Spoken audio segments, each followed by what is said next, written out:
All right, hello sports fans. Larry Allen here at the KGAS Studios along with Scott Surratt, the head football coach and athletic director at Carthage High School as we get ready for a championship action this week. We'll talk about that a little bit later. We're brought to you by Worthington AC and Plumbing. All right, last Friday, going up against the Lampasas Badgers, and it was a game that went down to the very last play, only the second game this year that the Bulldogs have trailed. And it was a tight one down the stretch, and it wasn't decided really until that pass was knocked down in the end zone. Scott, great ball game. Oh, it was a phenomenal game. We knew they had a really good team, and quarterback was really special. He got the ball out of his hand, before the receivers were sometimes halfway out of their break, and the ball was, on them as soon as they hit their final break, and he was really good. I mean, he used his feet well. We hit him. We knew he was going to get hit more than he's been, and we did. And we hit it, and it caused a couple of picks both times he got hit. And fortunate for us, we had 2 pick sixes on that. And we finally got some really good rhythm in the second half offensively. We just missed some things. The first half, honestly, I think we had them there, and we just missed them, and I thought we relaxed and played a lot better the second half. And you pointed out one play that was really amazing at Chalk Talk. He was running to his right and didn't like the way the play was going to wind up. It was fourth down. He kicked it. Yeah, we've seen on tape. He's right-footed. He left-handed left-handed thrower, but right-footed, and they'd run like an RPO, but if it was not there, if the pass was not there, then if the run was there, he'd run it, and if the run wasn't there, he'd punt it right before he'd go past the line of scrimmage, and that's pretty athletic to be able to do that. And they pinned us deep a couple of times because they made us play defense. And one time on 4th down, we should have been, our boundary corner there, trip should have been a little tighter, and I think we'd have had him off the field. I think he actually would have punted it if we'd have been where we should have been, and he threw that thing before that kid was looking, and that kid turned, and it was right on top of his chest, and he made the play with the first down. And we were up 9 at that point, and if we'd made a punt, I think we'd had or got him off the field. I think that probably would have been the final, or maybe we went and scored again. And you said at Chalk Talk that you felt that if they had scored at the end and make it 49-48, you think they would have gone for 2. I think so. I think they probably would have. I don't know that. Didn't ask anybody, but I just feel like, they were the team that felt like they didn't have nothing to lose and left it all out there. And, we were the favorite, and a lot of times when you do that, and they go for it. So like Coach Shipley at Brownwood, years later when he was doing a UIL television broadcast, he said if they had scored on that last drive over at Kincaid Stadium, he would have gone for 2. He says, we just couldn't stop them, and that would have been the only chance to win the ball game.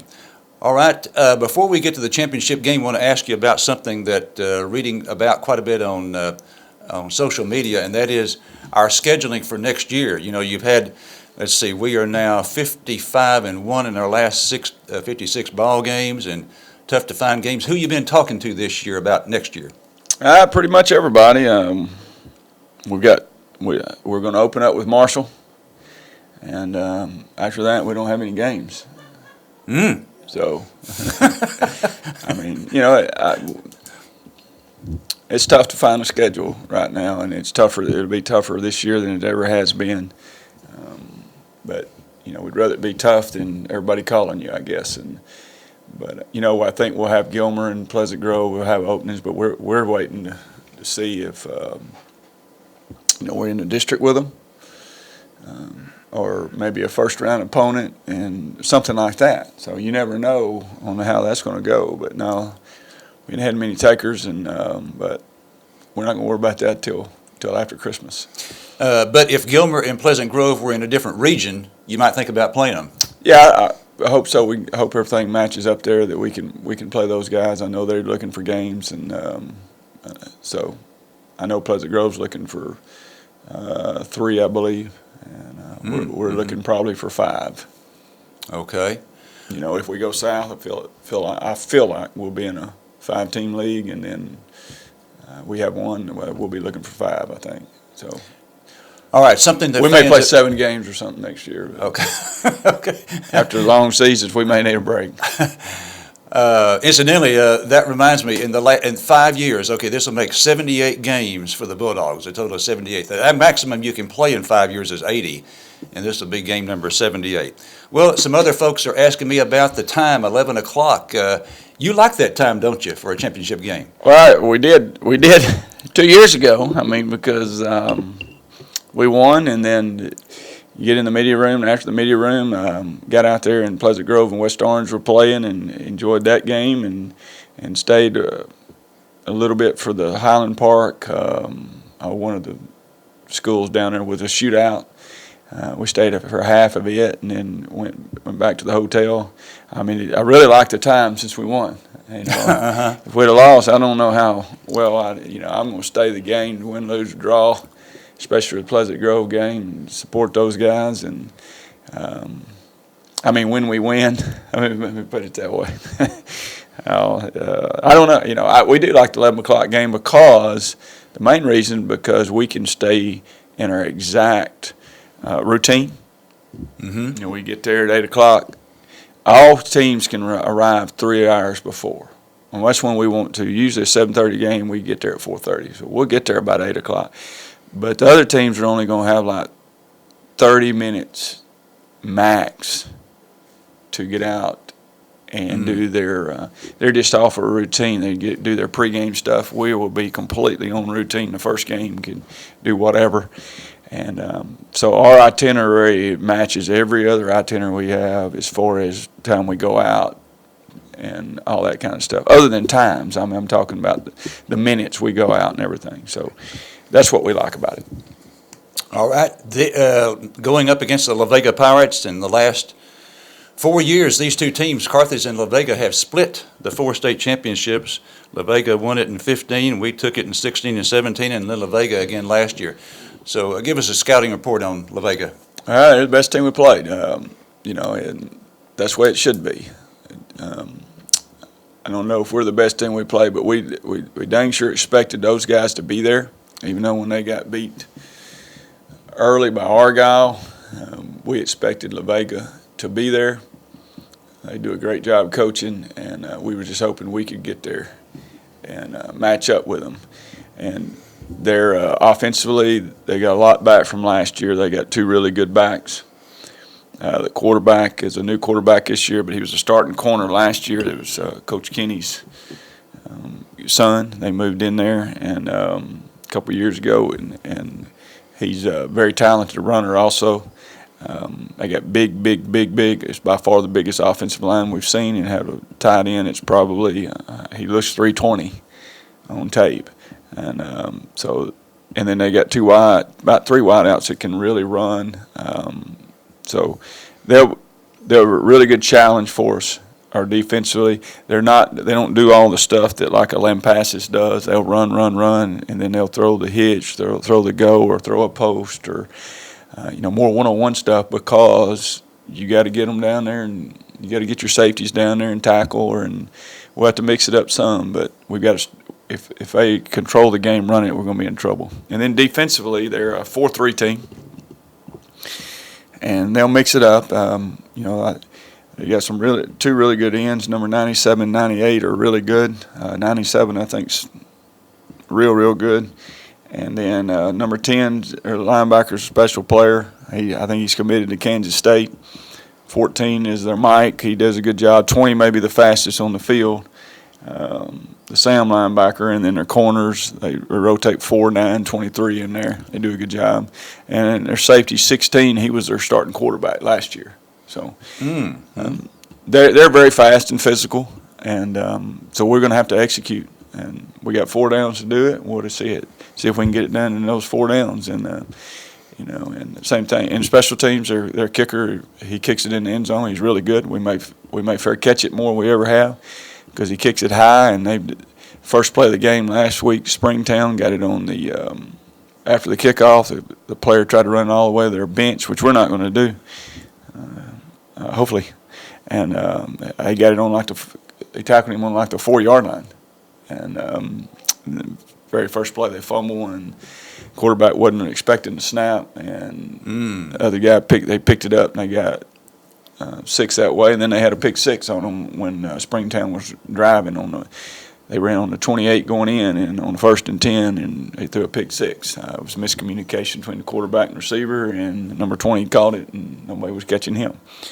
So they score a lot. They have scored tons on defense, and the things, I think the key is the turnover battle and, win the special teams, because they're very good in the special teams also. How did Springtown move the football against them? Showed them a lot of stuff.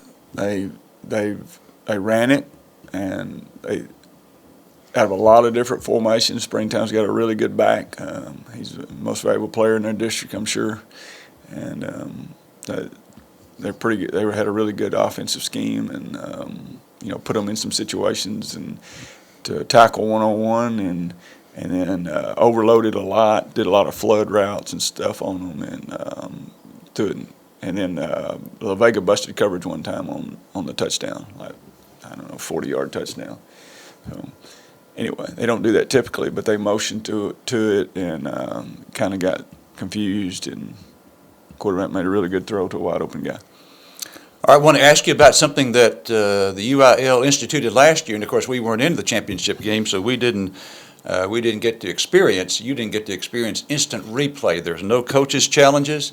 The challenges that are the replays will not be able to say that targeting occurred, and again, no coaches' challenges. So tell us what you've heard from your fellow coaches about the experience last year.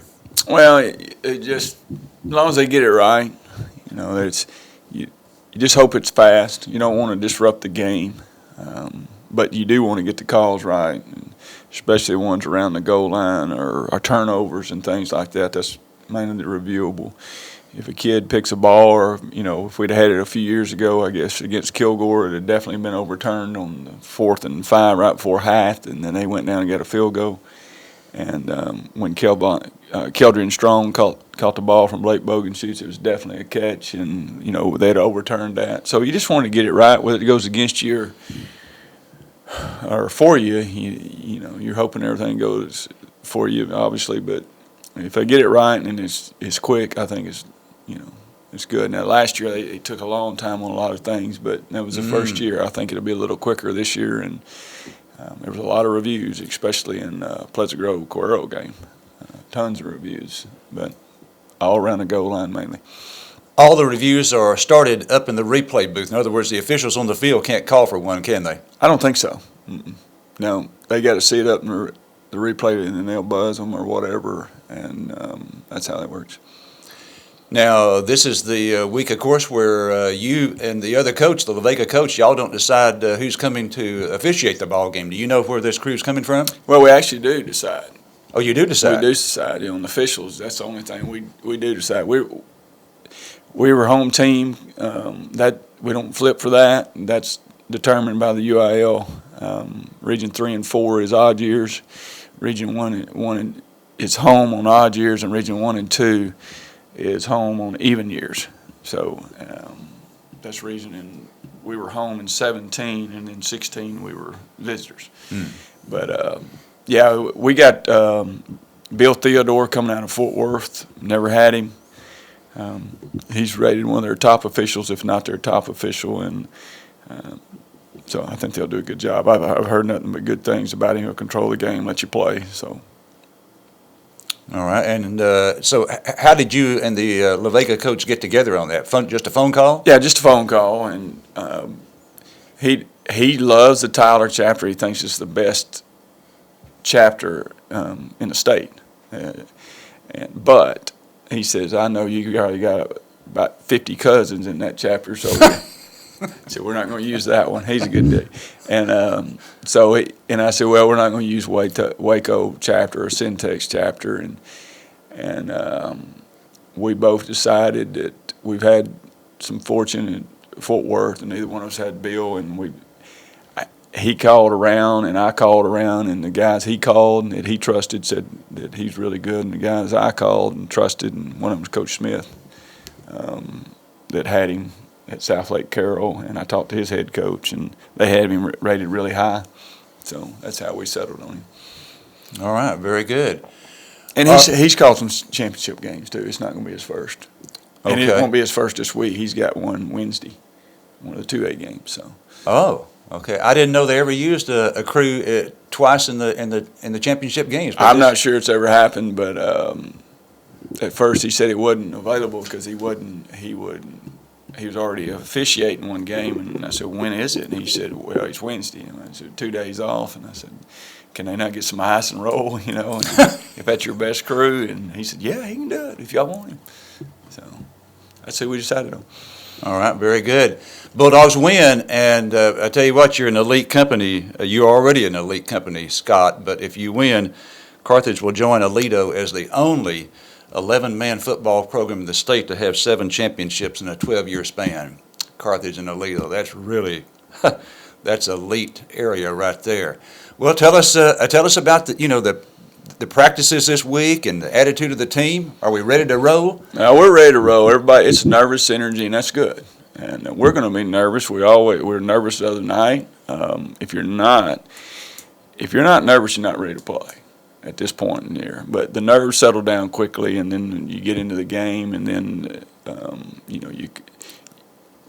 you got to get in your mind. It's still the same size field. It's just a bigger atmosphere, bigger stadium, and then let's play our best. And we played our best game in 17 of the year. We thought we did the same thing after about 2 series in 16. We thought that group played the best. 13 we played really well. I mean, 10 we played really well. I think the only one we didn't play very well was probably 9. Matter of fact, we didn't play very good at all, but we won. We were fortunate enough to win. But so we like our history, and we feel like we're going to play well.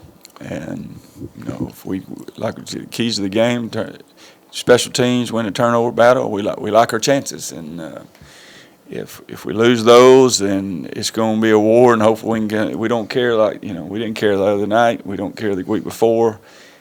And just if we can win one more, then here we are again, and it'd be this special thing.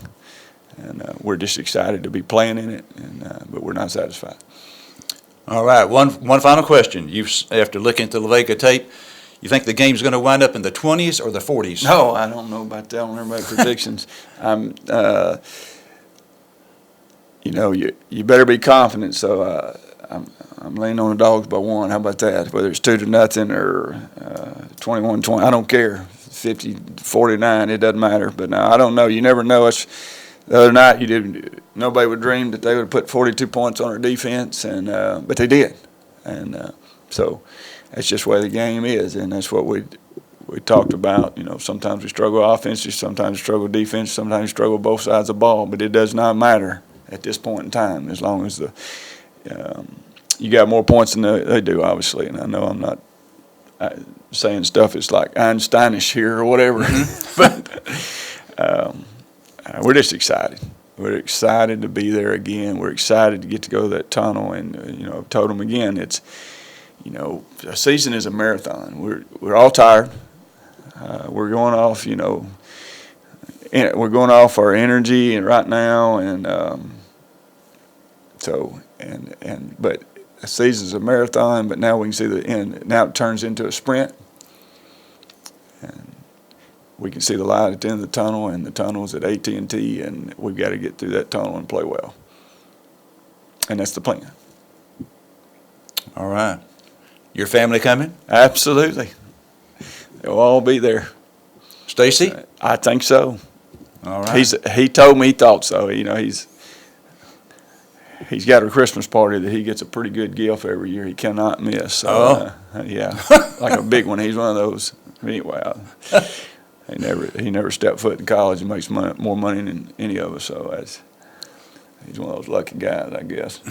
He got a great job. He's a phenomenal job. But what about your dad? He'll be there. He's hadn't felt his best. I talked to him this morning. He'll be there. He said he feels great today. He don't ever tell me he feels bad, but he'll tell my mom he does. And so anyway, he'll be there. All right, very good. And we hope you'll be there. Boy, if you haven't been to one of these, boy, what an atmosphere. Nothing like it in high school football. And we've got the best state in the 50 to play it in, AT&T Stadium. So hope you can be there. Remember, kickoff is at 11 o'clock. 11 o'clock. And so we'll be on the air before that to give you the look at the starting lineups for Coach Surratt. I'm Larry Allen. Have a great weekend, everyone.